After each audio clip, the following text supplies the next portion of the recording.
We've got so much going on as we get the rope ready to take north. We're heading to Gladstone. One of the things I have to build over the back here is an outboard stand so we can stack all of our outboards on the transom of the boat when they're not in use, so they're not on the dinghy or they're not just lying around randomly. They need to have a place to live. So that's what we're building today. Brupeg was a sunken fishing trawler that was stripped out and ready for the scrapyard. She's just completed a 10-year rebuild that's brought her back to life. With the help of volunteers and funded by our Patreons, community and subscribers, she'll be crewed by passionate people from around the world. If you'd like to be involved and support the project, please consider joining us on Patreon or subscribe to the channel. There's a link in the description below. Now there is a metric shed load of noise happening around me. Below me down here we've got our steering area, so it's a steering hatch. And that's open, venting at the moment because in the freezer room we've had to rip the freezer room apart. So we found some stuff that needed painting, and that's apart and venting so the boat doesn't stink of 2-pack. So there's a lot of noise going on. Generators, compressors, fans, sanders.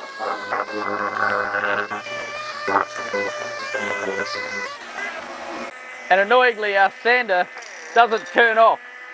This here always leaks a bit of air. This thing obviously keeps it.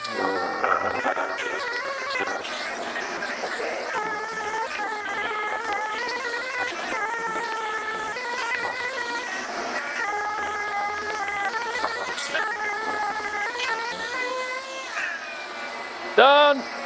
So you might be wondering, you know, what sort of wood would Brupeg be using to put outboard stands on? Surely it's some sort of hardwood.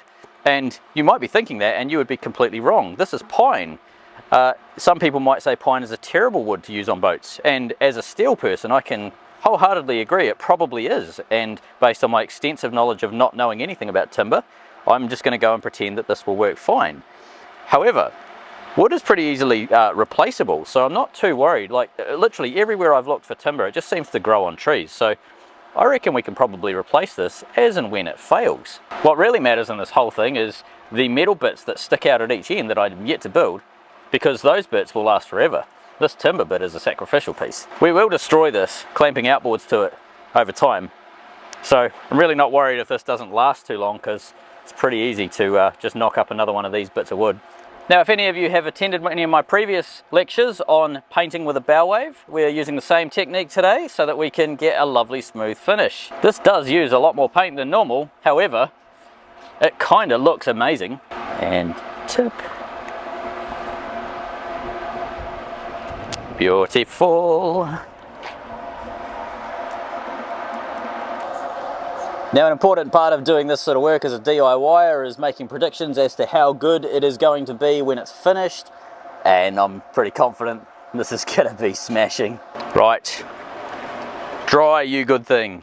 Right, time to knock some top coat on this. So this is basically a primer, an epoxy etched 2-packer primer that we've got down here, and we want to put this dark hull grey on this piece of wood.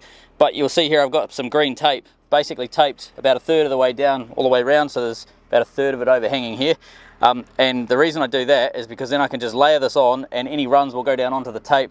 Before it dries, I can peel that tape off, and I'm left with just a very faint line all the way around, which then you can over tape when you do the other side. You can basically put your tape over top of that, and then you can cover that up as well. So it's a real easy way to make painting fast, particularly if you do the paint with a bow wave thing that I do, where I end up with a really glossy finish by using probably too much paint. You always get runs going down the side, and if you put the tape on, you don't have to do any cleanup afterwards. It makes things really easy. Look at that, it's far too much paint. Oh, it's terrible, bad Damien.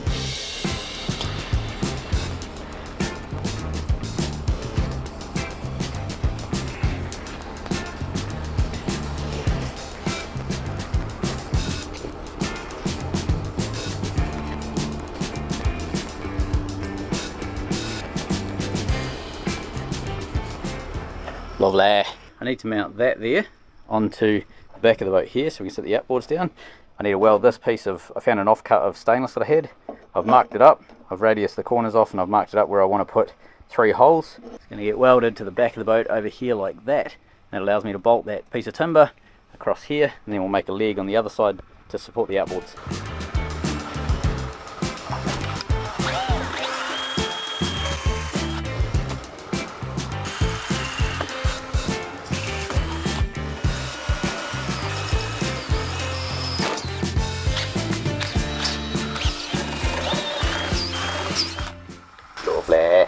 Alright, time to glue this to a piece of box section stainless.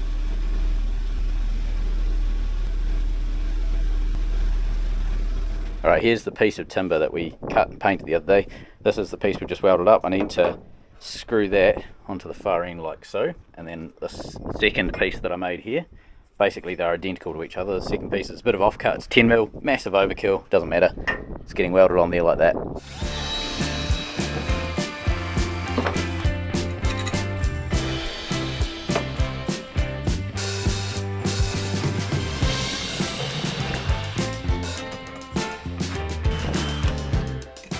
Right, they're in, bolted up with some nice big washers on this side. Let's get the other end done and we can start welding.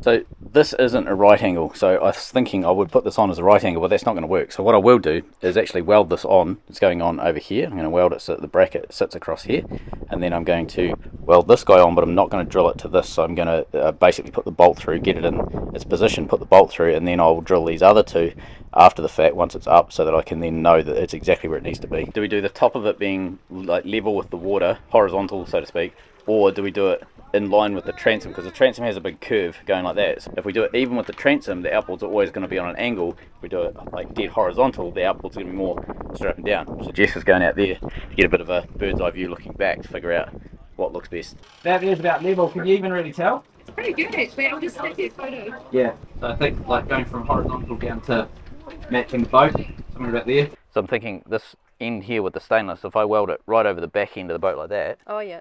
and it sort of puts the wood about middle, like centre roughly. Yeah. So it means you could have your outboard leg sort of over the back or over this side. I like that. I love the fact that it's hidden behind the post. Yeah.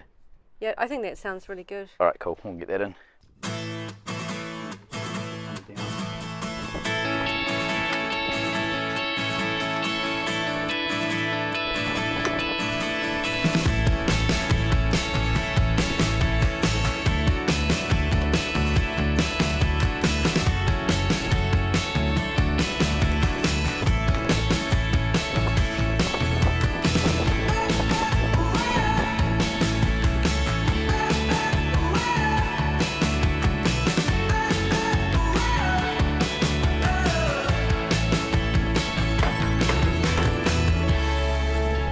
I don't know what happened here. Our little Osmo is having an absolute hissy fit. It's definitely not as rough as the Osmo is portraying at the moment, or as windy.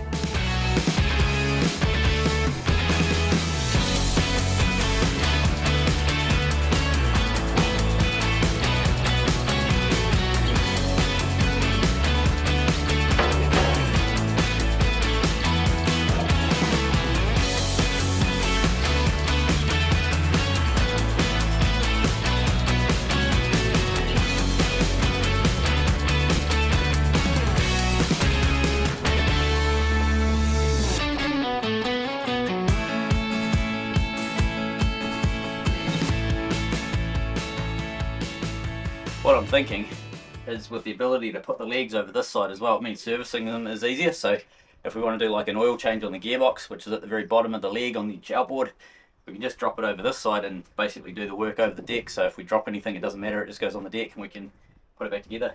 So yeah, cool. That'll do for now. So we are about to head off for fueling, or bunkering as it's known. So we need to go around, do all of our checks, get the engine started, and then we're out of here. Coolant, hydraulics for the steering, engine oil, Grease for the prop and rudder. plenty of gearbox oil, batteries, brunette, rev counter, engine.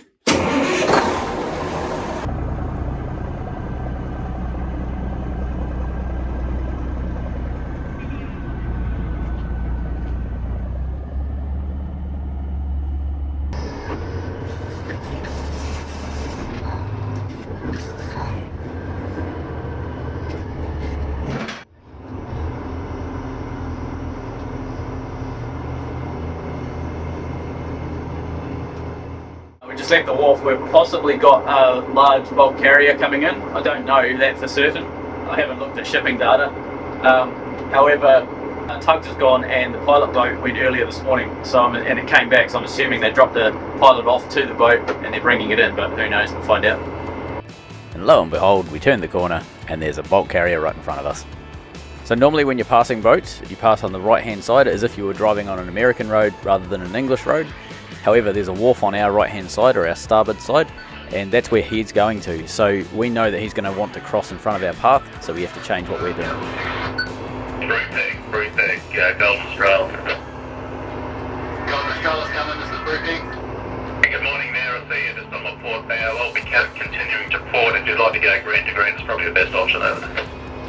Thank you. Green. So based on that, we swing around to our port side or left hand side and pass him on what would be the wrong side normally. However, because he has way less manoeuvrability than us, we need to keep clear. Now that we've passed him, we can carry on down to the fueling dock, which is about a mile downstream from where we normally park Brupeg on the cadet wharf.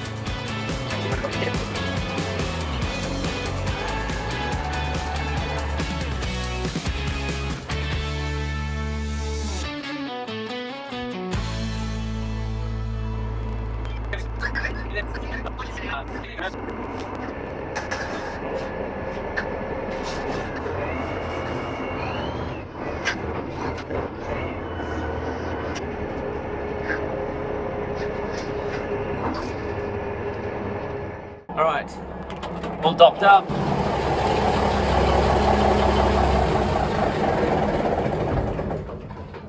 Love the sound of this.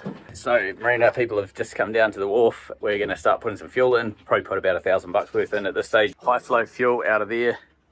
Trev has got it in our fill point there.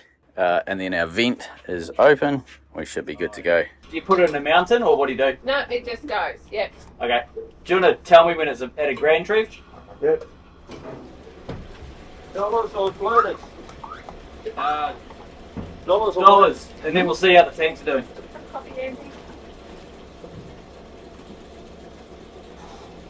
So I didn't register the answer.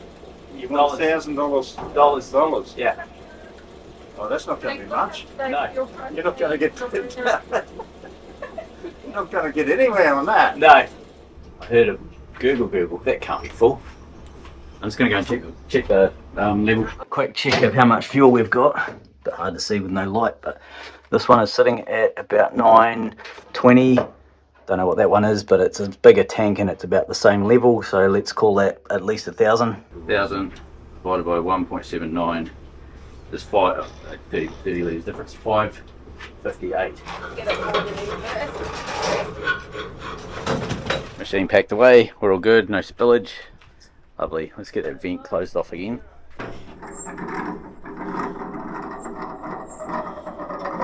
Right, vent closed down. Yeah, I'm just going to start up.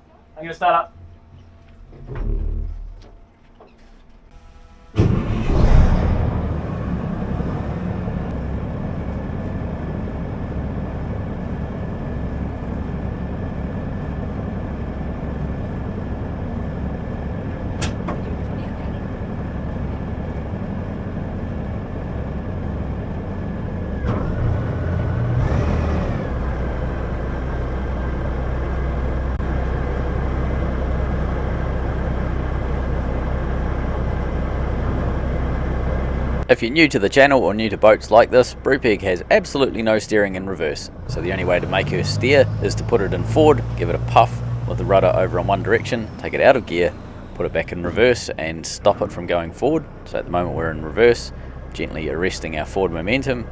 We'll start heading backwards. As soon as we start heading backwards, then we can put it in forward again and do another puff.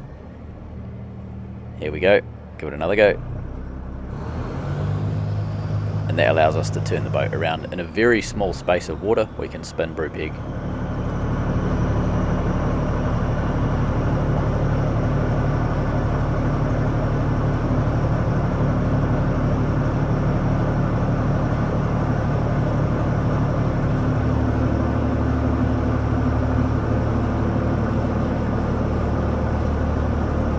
When we leave the dock, we like to tidy the boat up and do a bit of a line check. Our fenders are out on the port side or left hand side of the boat. We don't bother bringing those back in because we're only going a mile up the river and we're going to need them on the same side. So with all of our lines and fenders in order, we power on.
still quite a lot of work to do to be ready to leave this area of Australia. We're going to carry on with those jobs. Duncan is with us in a couple of days, and then not long after that, we'll be moving. See you soon.